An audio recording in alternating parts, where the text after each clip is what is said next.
সরকারের কথা বিশ্বাস করতে চাই না ঘোষণাপত্র রাজপথে এখন জনগণ দিবে ইনশাআল্লাহ।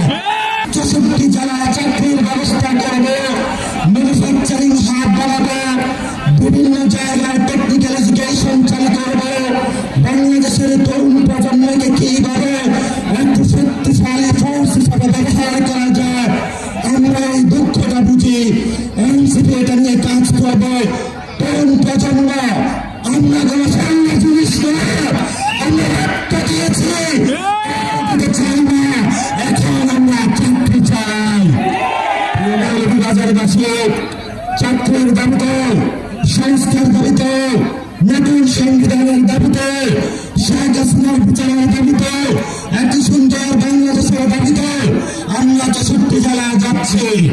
3 আগস্ট আগামী আগস্ট মাসের 3 তারিখে আমরা সবাই ঢাকায় একত্রিত হব।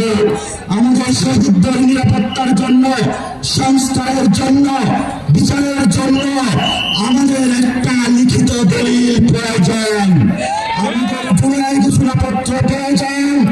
সরকার জনগণকে বলেছিল জুলাই ঘোষণাপত্র হবে, আমরা বিশ্বাস করেছিলাম। আবার যখন আমরা আন্দোলন করেছিলাম, আবার আমাদেরকে বলা 1 মাসে জুলাই ঘোষণাপত্র হবে। আমরা সরকারের কথা বিশ্বাস করতে চাই না জুলাই ঘোষণাপত্র রাজপথে এখন জনগণ দিবে ইনশাআল্লাহ। 3 তারিখে সবাই শহীদ মিনারে একত্রিত